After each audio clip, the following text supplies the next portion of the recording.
오늘 것도 한 분이 빠졌으니까 녹화해야 되겠습니다. 94페이지. 자, 부가가치세 이론 이제 어제 그 추가된 내용이 좀 있어가지고 끝부분에 공통매입세액 안분계산, 정산, 재계산 그것까지 말씀을 드렸고 이번 시간에는 세금계산서.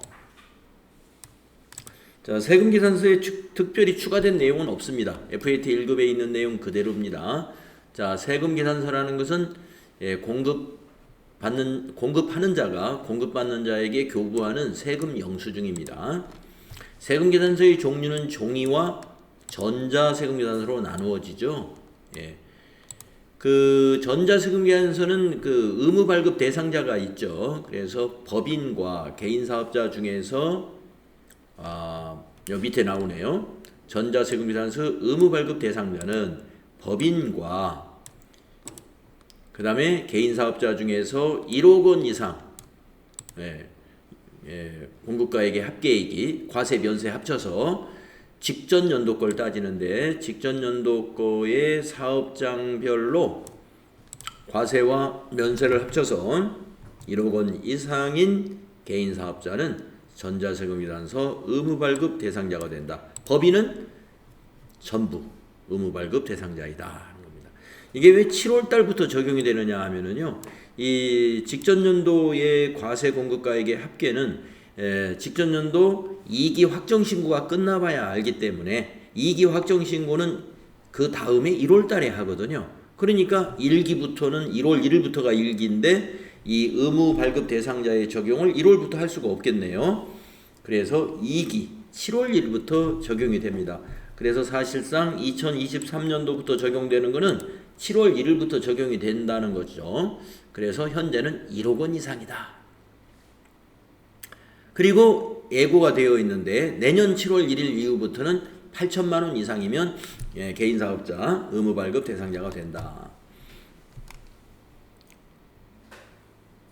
전자세금계산서를 발급한 경우에는 국세청에 전송할 의무가 또 있습니다. 홈택스에서 발급을 하면은 전송을 별도로 하지 않아도 국세청으로 전달이 되겠지만은 우리가 회사에서 그 운영하고 있는 그 전산회계 프로그램 그런 시스템에서 전자세금계산서를 발급했을 때는 국세청으로 전송하는 작업을 해줘야 돼요. 그래서 언제까지 전송을 해줘야 되느냐면 다음 날까지 세금계산서 발급일의 다음 날까지 국세청장에게 전송해야 한다. 요거 알고 있죠? 자, 다음 페이지 보시면은 전자세금계산서를 발급할 때 그 필요적 기재사항이라는 거 반드시 정확히 기입해야 되는 것을 우리가 필요적 기재사항이라고 그러죠. 공급하는 사업자의 등록번호, 성명, 명칭, 공급받는 자의 등록번호, 공급가액과 부가가치세액, 작성연월일 이렇게 되겠습니다. 이거는 필요적 기재사항, 나머지는 임의적 기재사항이다. 자, 세금계산서의 발급 시기는 원칙적으로는 재화나 용역의 공급 시기에 발급하는 게 원칙이죠. 공급 시기에 공급받는 자에게 발급해야 된다. 그러나 이 세금계산서 발급 시기도 우리가 적이된 내용이 있죠.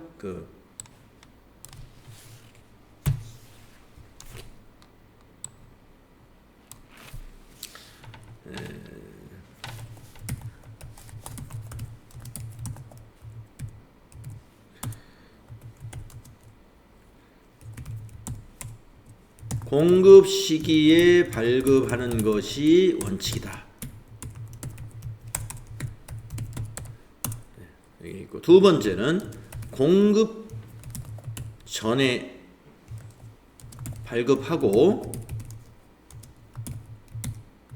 발급일로부터 7일 이내에 대금을 회수하면 정상 발급이다. 그러니까 공급 전에도 발급이 가능합니다. 근데 이게 이제 세금계산서는 발급했는데 돈을 계속 안 받으면 어떻게 돼요? 가공세금계산서가 되잖아요. 공급 전에 발급하게 되면은 공급을 안 했는데 세금계산서만 발급했다는 거예요. 그러니까 7일 내에 대금이 회수되는 것이 여기서 이런 경우는 필요하고요. 그 다음에 공급 후에도 발급이 가능합니다. 공급일이 속하는 날의 다음 달 10일까지 발급하면 정상 발급이다. 이걸 우리가 월합계 세금계산서 제도라고 합니다. 월합계 세금계산서 제도. 한 달치를 합계를 구해서 한 달치를 모아서 다음 달 10일까지 발급. 고정 거래처 같은 경우 그렇게 할 수가 있죠. 그래서 세금계산서 발급 시기 이렇게 된다. 알고 계시죠? 자, 그다음에 영수증에 대해서 보겠습니다. 영수증이란 무엇이냐? 공급 받는 자의 등록번호나 부가가치세가 별도로 구분되어 있지 않는 거래증빙입니다. 그래서 이게 신뢰도가 떨어지죠. 자, 영수증을 발급할 수 있는 대상자는 일반 과세자 중에서 이러한 업종에 해당되는 자. 볼까요?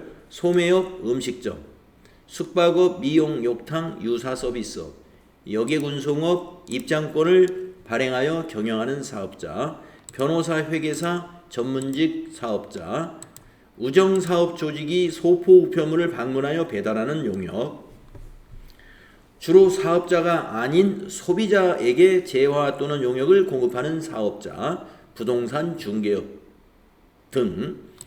자, 그래서 일반 과세자 중에서 여기에 해당되는 일반 과세자는 세금계산서 발급 대신에 영수증 발급해도 됩니다. 영수증. 다만 이제 밑에 보시면 나오는데 소매업의 경우는 반드시 그런 건 아니에요. 소매업은 공급받는 자가 사업자인 경우에 세금계산서 발급을 요구할 때는 세금계산서 발급을 해야 합니다. 소매업은. 다음에 간이과세자도 영수증 발급할 수 있는데요. 간이과세자 중 신규 사업자 및 직전 연도의 공급대가 합계가 4,800만원 미만인 간이과세자는 영수증 발급 대상이 됩니다. 주로 사업자가 아닌 자에게 재화나 용역을 공급하는 사업자가 간이과세자죠. 그래서 이제 개인들을 상대로 해서 사업 판매하는 경우에 간이과세자가 많습니다. 다음 세금계산서 발급 의무 면제. 자, 세금계산서 대신에 영수증을 발급할 수 있는 것을 가리켜서 세금계산서 발급 의무 면제라고 할 수 있는데요. 택시 사업자, 노점 행상에서 공급하는 사업자, 그 다음에 소매업 또는 미용, 욕탕 및 유사 서비스업을 경영하는 자가 공급하는 재화 또는 용역.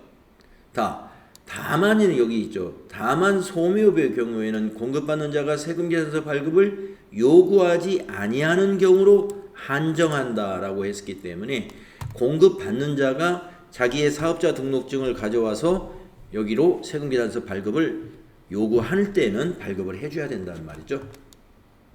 재화의 간주 공급. 재화의 간주 공급은 세금계산서 발급이 면제됩니다. 그러나 타사업장 반출은 발급을 해야 됩니다. 타사업장 반출은 제외. 자, 간주 임대료, 세금계산서 발급 면제, 영세율이 적용 대상이 되는 일정한 재화. 영세율 적용되는 대상 중에 일정한 재화라는 것은 직접 수출하는 경우를 말합니다. 직접 수출하는 경우는 세금계산서 발급이 필요치 않죠. 자, 그래서 세금계산서 다음 페이지로 넘어가 보면요. 자, 거래 상대방이 세금계산서 발급을 요구하는 경우, 아까 나온 내용입니다. 다른 업종은 괜찮아요. 발급 안 해도. 하지만 소매업은 발급해야 된다 하는 내용 알고 계시면 되고요.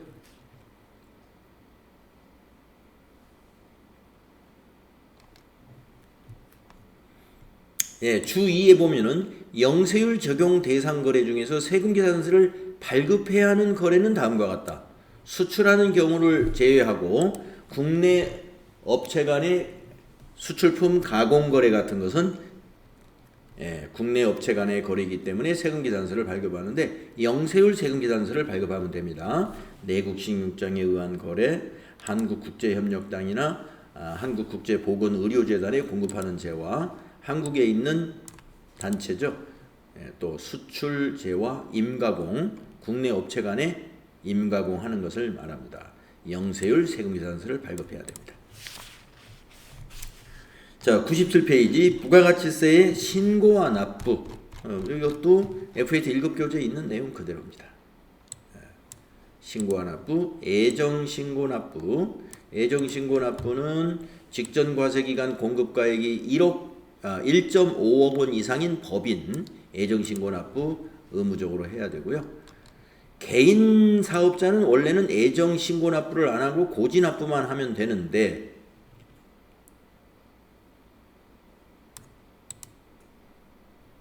원칙적으로는 고지 납부만 하면 되는데 예외적으로 신고 납부도 할 수 있는데요. 어떤 경우에 신고 납부하느냐면은 휴업이나 사업 부진으로 인해서 각 예정 신고 기간의 공급가액이나 납부세액이 직전 과세기간과 비교해서 3분의 1의 미달을 하게 되면은 신고하고 세금을 조금만 납부해도 된다. 여기서 만약에 좀 많이 나왔다 하더라도 고지 납부가 나중에 확정 신고할 때 신고하면서 기납부 세액으로 이렇게 정리를 하면 되기 때문에 결과적으로는 내야 될 세금만 내게 되는 겁니다. 확정 신고 때. 그런데 이제 확정 신고하고 예정 신고 기간이 있기 때문에 6개월 이 간이과세자의 경우는 한 6개월 정도 기간이 있고요. 또 일반 과세자라고 하더라도 3개월 정도 기간이 있잖아요. 그래서 현금이 좀 어려운 사업자들은 만약에 3분의 1에 미달하면 좀 귀찮더라도 신고 납부하는 게 필요하겠네요. 확정신고와 납부.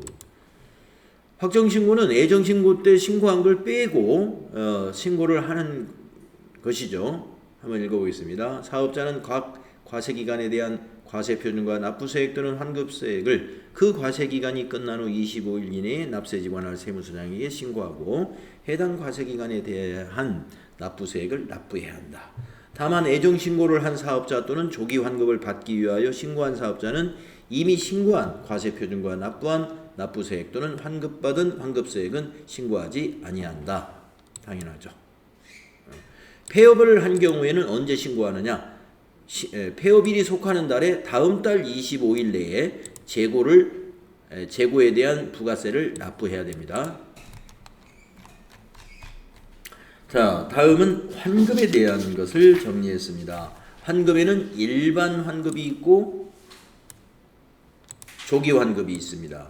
자, 일반 환급이라는 것은 뭐냐? 각 과세기간별로 그 과세기간에 대한 환급세액을 확정신고한 사업자에게 그 확정신고 기한이 지난 후 30일 이내에 환급해 주는 걸 말합니다. 일반 환급은요, 애정신고 때는 마이너스가 환급 금액이 있어도 세무서에서 환급 안 해줘요. 일반 환급은 6개월에 한 번씩 확정신고 때 애정신고 합산해가지고 환급세액을 신고기간이 7월 25일이잖아요. 1기 같으면은 2기 같으면 1월 25일이죠.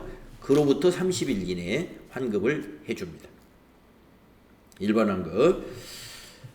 애정신고 기간의 환급세액은 환급하지 아니하고, 요거 애정신고 때는 환급세액 신고는 하지만 실제로 환급은 안 해줘요. 아니하고 확정신고 시에 납부세액에서 차감해준다. 근데 확정신고 때도 환급이 발생했어.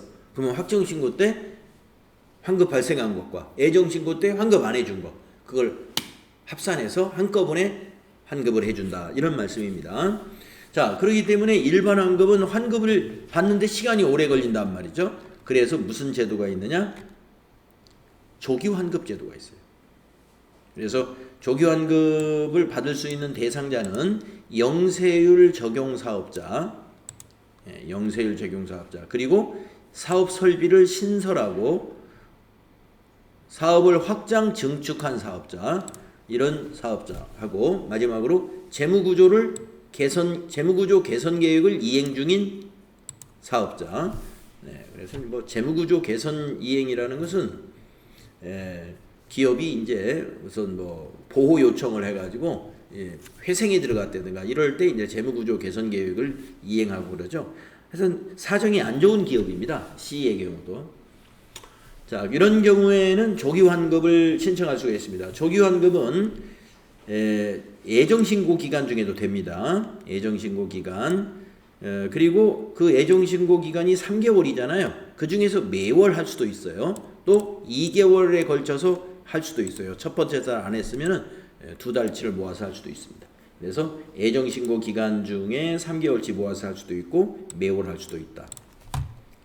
조기 환급의 방법은 이 다음 달 25일 날 하면 되는데요. 25일 이내에 하면 되는데 관할 세무서장이 하면 되고 조기 환급의 그 환급 기간이 신고를 하고 나서 15일 이내에 환급을 해줍니다. 조기 환급은. 그래서 이 조기 환급은 일반 환급에 비해서 요 30일 이내, 15일 이내 요 두 숫자가 시험에서 많이 다루어지니까 기억해 주시기 바랍니다.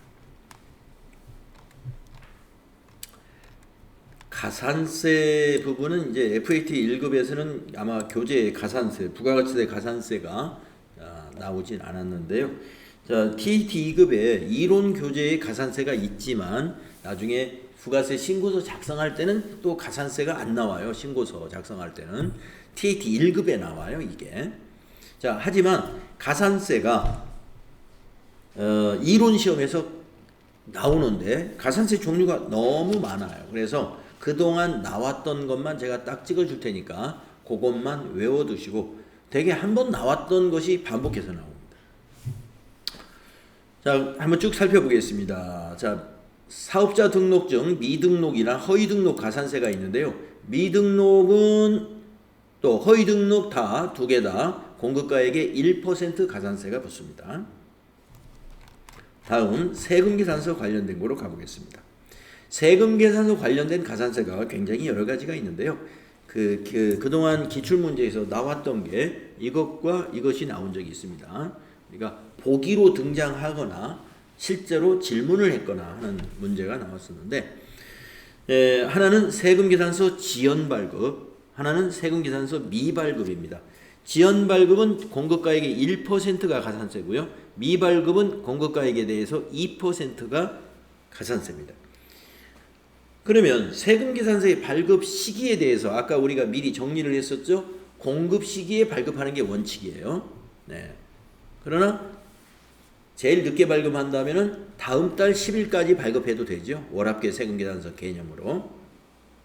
그러면 지연 발급이라는 건 언제까지 발급하면 지연 발급이냐? 세금계산서 발급 시기가 지난 후, 이건 지난 건 언제가 지난 거예요? 공급일에 다음 달 10일이 지난 거예요. 지난 후 해당 재화 또는 용역의 공급 시기가 속하는 과세기간에 대한 확정신고 기한까지 발급했으면 지연 발급입니다. 확정신고 기한까지. 그러면 3월에 공급을 했다라고 하면 세금계산서는 지연 발급의 마지막 날은 7월 25일이죠. 일기 확정이 7월 25일까지니까 신고가. 만약에 9월에 공급을 했다. 그럼 세금계산서 지연 발급의 마지막 날은 그 다음에 1월 25일이겠죠. 확정신고 기한까지니까. 다음은 미발급. 세금계산서 미발급은 이 지연 발급일을 놓치면 미발급이에요. 자, 발급 시기가 지난 후 확정신고 기한까지 세금계산서를 발급하지 아니한 경우, 즉 지연 발급을 놓치게 되면은 미발급이 됩니다. 자, 그래서 요 내용까지 기억을 해주시고, 지연 발급은 확정신고 때까지만 발급하면 지연 발급으로 가산세가 처리되고, 그 확정신고 때까지도 발급을 안 했을 때는 미발급으로 가산세가 2배로 오른다 하는 거 알고 계시면 됩니다. 그래서 1%, 2% 공급가액에 대해서. 자, 그 외에도 말이죠. 세금계산서 관련된 가산세들이 많습니다. 부실기재 가산세, 공급가액의 1%. 가공세금계산서 가산세 발급자와 수취자에게 이거는 양쪽으로 다 가산세가 붙죠.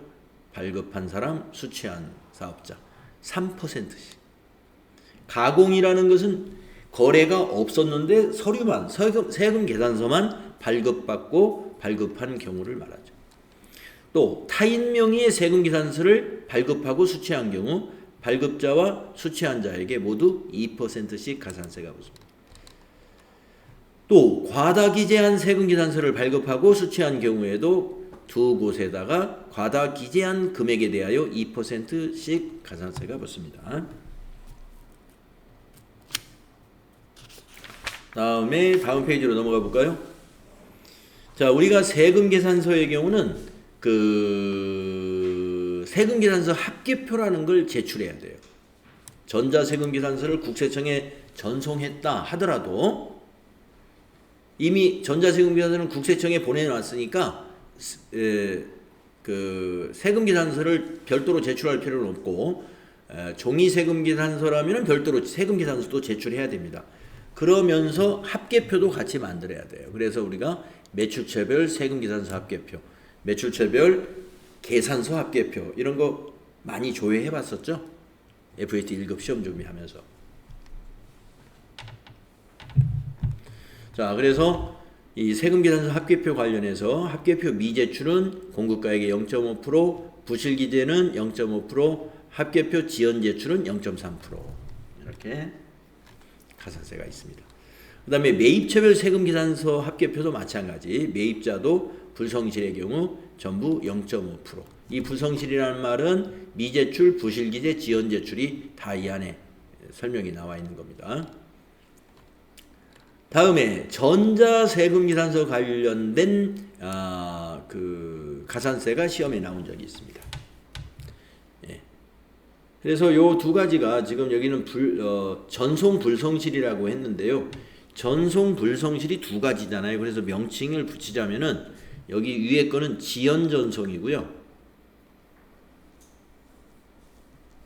밑에 거는 미전송이라고 합니다. 자, 여러분 전자세금계산서는 거래처에 발급하고 나서 국세청에 전송해야 된다고 알고 있죠. 예, 전송을 해야 되는데 지연 전송을 했을 때는 0.3% 공급가액에, 미전송을 했으면 0.5%의 가산세가 붙습니다. 0.5, 0.3, 0.5. 그러면 지연 전송은 언제까지냐? 우리가 원래는 다음 날까지 전송하면 정상이죠. 그런데 전송기한 다음 날을 놓쳤어요. 그러면 확정 신고 기한까지 전송하면 됩니다. 아까 세금계산서의 지연 발급도 공급 시기가 속하는 과세 기간에 확정 신고 기한까지 발급하면은 지연 발급이었죠. 전자세금계산서 전송도 기간이 똑같아요. 확정 신고 기한까지 전송하면은 지연 전송. 그 확정 신고 기한까지 전송을 하지 아니한 경우, 예, 그걸 놓쳤으면 미전송. 그래서 이렇게 가산세율이 차이가 있습니다. 0.3, 0.5. 그 다음에 세 번째 거는 전자세금계산서 발급 의무자 있잖아요. 법인 같은 곳. 근데 법인이 종이세금계산서를 발급했어요. 그러면 공급가액이 1% 가산세 붙습니다. 네, 이거는 이제 발급자에게만 붙죠. 발급받는 자는 해당이 없고. 자, 이렇게 해서 전자세금계산서에 관련된 요거 이제 아까 시험에 많이 나온다고 요 두 가지 말씀드렸고, 아까 세금계산서의 맨 첫 번째, 두 번째 거 시험에 나온 적이 있다는 거 말씀드렸습니다. 다음은 101페이지에 보면 신고 관련 가산세가 있습니다. 자, 부가가치세 신고를 아예 안 한 것을 무신고라고 그러죠. 신고 시기에 신고를 안 했어요. 무신고. 근데 무신고에는 일반 무신고와 부당 무신고로 나누어 가지고, 부당하게 무신고했으면 일반 무신고의 2배입니다. 가산세가. 일반 무신고도 굉장히 세요. 납부할 세액의 20%를 더 세금을 내야 됩니다. 나중에 신고할 때. 그리고 이제 그 영세율 사업자는 그 무신고했을 때 납부세액이 없잖아요. 0%니까. 그래서 과세 표준을 가지고 계산을 합니다. 과세 표준의 0.5%를 가산세로 낸다. 부당 무신고도 똑같이 0.5%. 자, 그 다음에 신고를 하기는 했는데 누락하고 신고해가지고 매출세액이 납부세액이 적게 계산됐어요. 반대로 매입 못 받을 세액을 너무 많이 매입 받는 것처럼 신고해가지고 환급을 더 많이 받았어요. 그러면 과소신고 또는 초과 환급 신고라고 해서 일반 과소신고, 일반 초과 환급 신고에 대해서는 그 과소신고 납부세액에 대한 10%, 그리고 영세율 사업자는 과세 표준의 0.5%입니다. 부당은 4배로 올라가지고 과소신고 납부세액에 대한 40%, 그리고 영세율 사업자는 영세율 과세 표준의 0.5%가 된다. 그 다음에 신고는 했는데 세금을 제때 못 냈어요. 그러면 이게 납부지연 가산세. 신고도 안 하고 세금도 제대로 안 냈으면 위에 있는 이 무신고 가산세에다가 납부지연 가산세도 둘 다 해당이 되겠죠. 신고도 안 하고 세금도 제때 안 냈으니까 그때는 무신고 가산세 또는 거기다가 납부지연 가산세. 신고는 했는데 돈이 없어가지고 제때 납부를 못했어요. 그래가지고 한 20일 늦게 납부했어요. 그러면 이게 납부지연 가산세만 붙습니다. 계산하는 방법은 그 세금 있죠. 납부해야 될 세금, 그 미납부한 세금 곱하기 며칠, 기간 곱하기 만분의 2.2. 이게 만분의 2.2가 하루 이자예요. 그래서 이자를 더 내야 된다. 그 다음에 기타 가산세, 신용카드 매출전표 등 가산세, 그 다음에 현금 매출 명세세에 관한 가산세 등이 있다. 이렇게 알고 계시면 되겠습니다. 자, 여기까지 지금 가산세를 막 그냥 쭉 한번 훑어보고 지나왔고요. 아까 체크해준 4가지 있죠. 세금계산서 지연발급과 미발급, 전자세금계산서 지연전송과 미전송, 거기에 관련된 가산세율만 기억을 해주시면 좋을 것 같아요. 다음 102페이지로 가보겠습니다.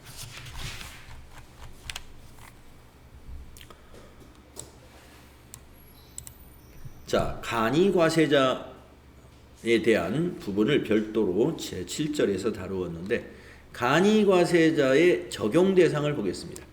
자, 간이과세자는 일단은 과세사업자 중에서 직전 연도의 재화와 용역의 공급 대가의 합계액이 지난해 합계액이 8천만 원에 미달하는 개인사업자는 간이과세자가 될 수 있습니다. 8천만 원에 미달하는 개인사업자. 그러니까 법인은 간이과세자가 될 수 없다. 법인은 개인사업자 중에서 직전 연도의 공급 대가 합계가 8천만 원 미달이니까 미만이 되겠네요. 자, 적용 배제. 자, 이 조건에 되지만 배제되는 업종이 있어요. 업종이나 그 경우의 수가 있습니다. 1번 간이과세자가 적용되지 아니하는 다른 사업장을 보유하고 있는 사업자. 그러니까 사업장이 하나 더 있어요. 더 있는데 그 사업장은 간이과세자 적용이 안 되는 사업장이다. 그러면 또 하나의 사업장이 8천만 원에 미달한다 하더라도 적용 못 받는다 이겁니다. 그래서 이 개인 사업자가 사업장이 2개 이상일 때는요, 이 간이과세자 적용은 사업장을 합쳐서 계산한다고 보시면 돼요. 그러니까 2개를 그냥 단순히 합치는 게 아니라 사업장별로 판단은 하는데 하나의 사업장이 간이과세자가 아니고 일반 과세자, 그러면 나머지 사업장은 다 일반 과세자가 된다 이런 얘기입니다. 그 다음에 업종으로 가가지고 다음 업종을 영위하는 사업자. 광업은 과세자가 없어요. 제조업은 일부가 없어요. 자, 우리가 제조업이라 하면은요, 보통 도소매업에다가 이 사업자를 상대로 하는 제조업, 그런 데는 간이과세자가 될 수 없습니다. 하지만 주로 최종 소비자에게 직접 재화를 공급하는 사업으로서의 그런 제조업, 기획재정부령에서 정한 것이 있는데 거기에 보면 이제 빵집, 제과점이라고 할까요? 제과점. 자, 동네에 있는 제과점. 자, 우유, 크림 이런 것을 재료로 해서 빵을 만들잖아요. 그러면 그게 제조업입니다. 그러면 빵을 만드는 빵집도 간이과세자가 될 수 없느냐? 그건 돼요. 주로 최종 소비자 상대하죠. 그래서 제과점 같은 경우는 간이과세자가 될 수 있습니다. 도매업 원칙적으로 안 됩니다. 소매업을 겸할 경우에는 포함될 수가 있어요. 도매업 원칙적으로 안 되는데 소매를 겸할 경우는 포함될 수 있다. 부동산 매매업 간이과세자 될 수 없습니다. 부동산 매매업은 벌써 규모가 클 거 아니에요. 부동산을 샀다가 그걸 상품으로 가지고 있다가 또 되팔고 하는 거니까. 다음, 개별 소비세법에 따른 과세 유흥 장소를 경영하는 사업자. 유흥 장소 개별 소비세법이 적용되는 사업자는 유흥 장소를 하더라도 8천만 원은 안 되지만 요 밑에 또 나오는 것 같아요. 여기 유흥 장소 과세 유흥 장소인 경우는 공급 대가의 합계가 4,800만 원 이상인 사업자가 안 된다. 4,800원 이하면 됩니다. 유흥 장소도. 부동산 임대업으로서 기획재정부령으로 정하는 것. 그럼 부동산 임대업이라고 해서 다 안 되는 건 아니에요. 여기 밑에 또 나오네요. 여기 바로 여기 부동산 임대업 또는 과세 유흥 장소를 경영하는 사업자로서 해당 업종의 직전 연도 공급 대가 계획이 4,800만 원 이상인 사업자만 안 된다 이거예요. 그러니까 4,800만 원 이하인 부동산 임대업은 된다 이런 말이죠. 전문 서비스업. 전문 서비스업은 간이과세자를 할 수 없다. 전문 서비스업이라는 게 뭐냐면 의사, 변호사. 의사, 변호사 개업한 사람들을 우리가 전문 서비스업이라고 그래요. 간이과세자 될 수 없다. 자, 여기 밑에서 둘 이상인 거, 그거는 아까 말씀드렸습니다. 사업장이 둘 이상일 때 하나가 일반 과세자면은 전부 다 일반 과세자가 돼야 돼요. 자, 그 다음에 신규 사업 개시자는 어떻게 결정을 하느냐? 직전 연도 실적이 없으니까 그거는 신규로 사업을 개시한 자가 판단을 하면 됩니다.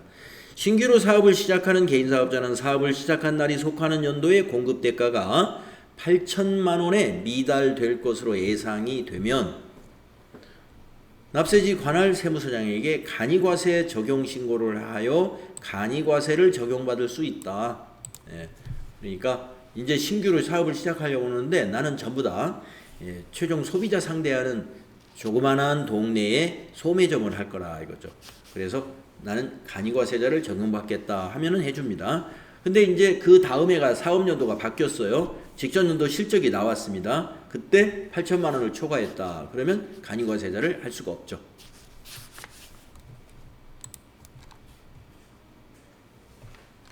다음은 간이과세자의 납부세액을 계산하는 방법은 일반과세자하고 많이 다릅니다.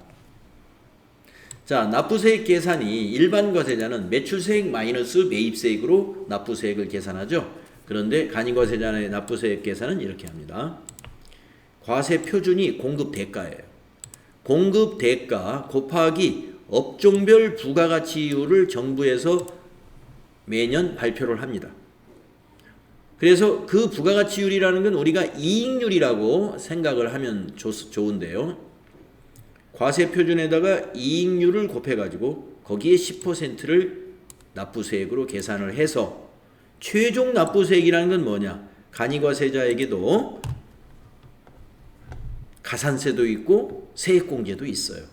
그래서 납부세액을 계산한 다음에 자, 재고 납부세액은 뭐냐? 간이과세자는 도소매업의 경우에 남아있는 재고도 전부 판매한 걸로 간주합니다. 그래서 남아있는 재고에 대한 그 납부세액을 위와 같은 방법으로 계산을 해요.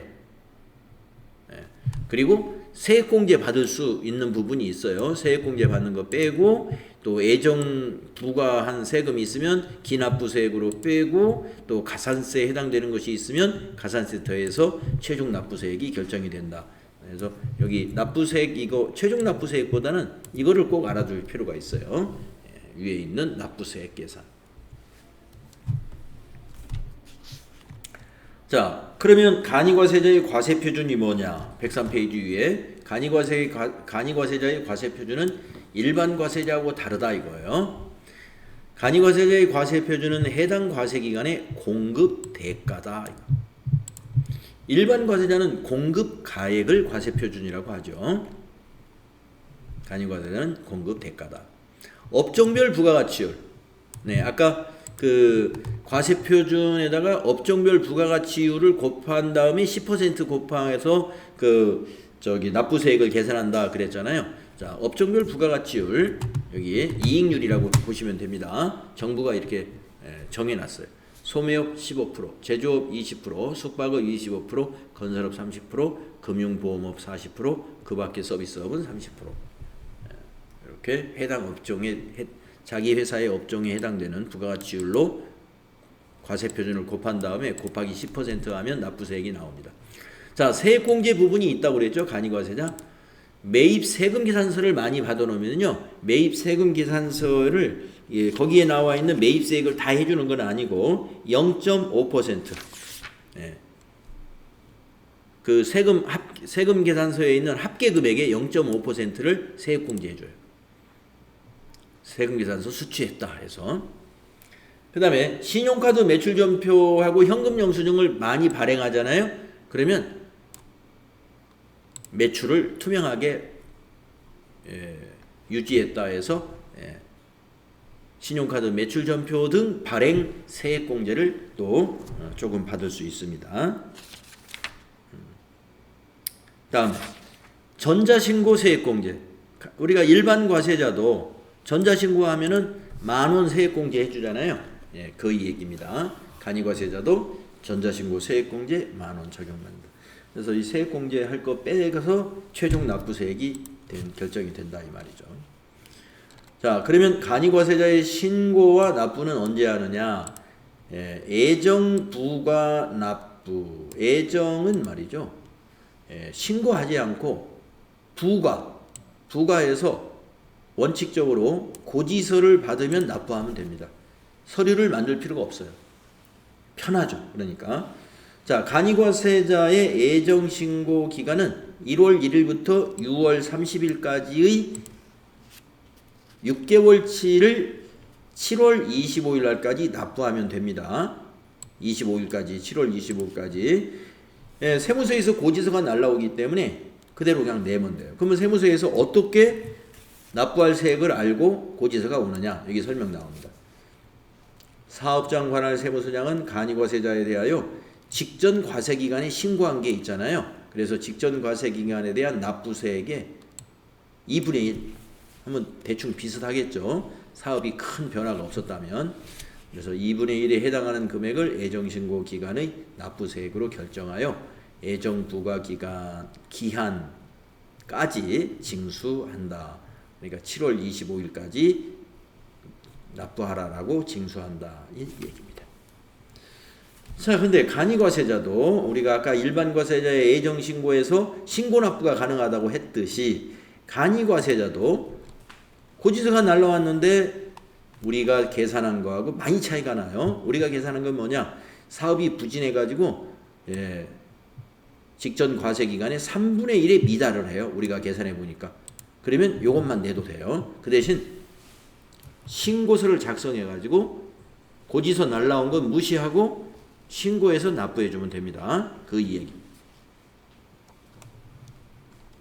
자, 확정신고와 납부는 언제 하느냐? 매년 다음 해 1월 25일 날 하게 됩니다. 과세기간이 끝나고 25일이니까 과세기간이 12월 31일이거든요. 간이과세자는. 그러니까 다음에 1월 25일이죠. 자, 간이과세자 신고와 납부 읽어보면 간이과세자는 과세기간의 과세 표준과 납부세액을 그 과세기간이 끝난 후 25일 이내에 납세지관할 세무서장에게 확정 신고하고 납세지관할 세무서장 등에게 납부까지 해야 돼요. 폐업을 하는 경우는 과세기간까지 안 기다립니다. 폐업을 한 경우에는 간이과세자도 폐업일이 속한 달에 다음 달에 확정 신고합니다. 자, 이제 다음 페이지를 보면은 이제 그 부가세 이론의 마지막 부분은 간이과세자와 일반 과세자를 비교를 해놓은 표가 있어요. 잘 아주 잘 비교해놨어요. 정리가 잘 되어 있습니다. 자, 우리가 부가가치세 과세 사업자는 간이과세자와 일반 과세자뿐이 없습니다. 그러면 부가가치세의 과세 사업자를 간이과세자와 일반 과세자로 나누어 가지고 중요한 항목들을 서로 비교해 놓은 거예요. 그래서 한번 보면은 적용 대상 간이과세자는 직전연도 공급 대가가 8천만 원 미만인 개인 사업자, 법인은 안 되고, 자, 이 간이과세자가 아닌 나머지 사업자는 모두 일반 과세자. 다음 과세 기간에서 보면은 간이과세자는 1월 1일부터 12월 31일로 과세 기간이 하나. 일반 과세자는 1기, 2기로 6개월씩 나눠서 부릅니다. 일반 과세자는 1기, 2기가 없다는 거죠. 그 다음 과세 표준. 간이과세자의 과세 표준은 공급 대가. 일반 과세자는 공급 가액이다. 납부세액의 구조, 계산 방법이 다르죠. 간이과세자는 공급 대가에다가 부가가치율을 곱하고 거기다가 10%, 이 세율은 단일 세율이니까 10%라고 해도 되겠죠. 근데 일반 과세자는 공급가액 곱하기 10%, 이게 매출세액이죠. 매출세액 마이너스 매입세액, 이렇게 납부세액이 계산된다. 세금계산서 발급. 간이과세자도 영수증 또는 세금계산서 교부 가능합니다. 일반 과세자는 영수증 또는 세금계산서 교부 가능합니다. 세금계산서 수취. 세금계산서 수취한 거에 대해서 간이과세자는 수취한 공급대가의 0.5%를 납부할 세액에서 공제받아요. 그러나 일반 과세자는 매입세액 전부를 공제받죠. 대손세액 공제라는 게 있는데 간이과세자는 받을 수 없습니다. 일반 과세자는 가능하죠. 의제매입세액 공제라는 제도가 있는데 이것도 간이과세자는 받을 수 없습니다. 일반 과세자는 됩니다. 납부 의무 면제 제도가 있어요. 간이과세자는 적용을 합니다. 면제가 있습니다. 근데 일반 과세자는 면제받는 경우가 없습니다. 자, 그러면 간이과세자는 소규모 개인 사업자인데 어떤 경우에 면제를 해주느냐? 당해 과세기간의 공급 대가가 4,800만 원 미만인 경우에 해당하는 간이과세자예요. 그러면 납부세액이 조금 나오죠. 4,800만 원 미만이라 하더라도 4,800만 원 곱하기 부가가치율 곱하기 10% 하면 하여튼 몇십만 원 나오겠죠. 예, 그거 다 면제. 그래서 간이과세자는 부가세를 안 내는 간이과세자도 있습니다. 납부할 세금이 없어요. 간이과세자 면제, 납부 의무 면제 제도가 있기 때문에. 신고를 안 하면 면제 대상인지를 모르니까 납부 면제에 해당한다 하더라도 신고는 해야 되죠. 나는 면제 대상이니까 그냥 신고 안 하면 국세청에서 알아서 알겠지. 그럴 리는 없습니다. 신고 납부 제도이기 때문에 간이과세자도 그리고 납부 의무 면제 대상이 되더라도 신고를 해야 돼요. 그 다음에 포기제도라는 게 있는데 간이과세는 포기를 할 수가 있어요. 간이과세자가 일반 과세자로 간다는 의미입니다. 예, 간이과세자가 일반 과세자로 가겠다는 의미로 포기해요. 그런데 일반 과세자는 포기할 수가 없어요. 예, 일반 과세자는 포기하는 제도가 없습니다. 그래서 이렇게 비교해서 알아보면 되죠. 자, 부가가치세 이론은 우리가 FAT 1급에서 다루었던 내용이 대부분이었습니다. 그리고 몇 가지가 어제 했던 건가요? 몇 가지 의제 매입세 공제권이라든가 안분 계산권이라든가 그다음에 가산세 이론에 관한 거라든가 이런 것이 조금 더 추가가 됐어요. 자, 그래서 잘 복습을 했고 이제 다음 시간에는 제 3장 소득세 이론을 해보도록 하겠습니다. 부가가치세 TAT 2급 시험에서는 부가가치세 이론은 2문제밖에 안 나와요. 소득세 이론이 3문제 이렇게 나올 거예요. 그래서 소득세 이론은 다음 시간에 살펴보도록 하겠습니다. 쉬었다 할게요.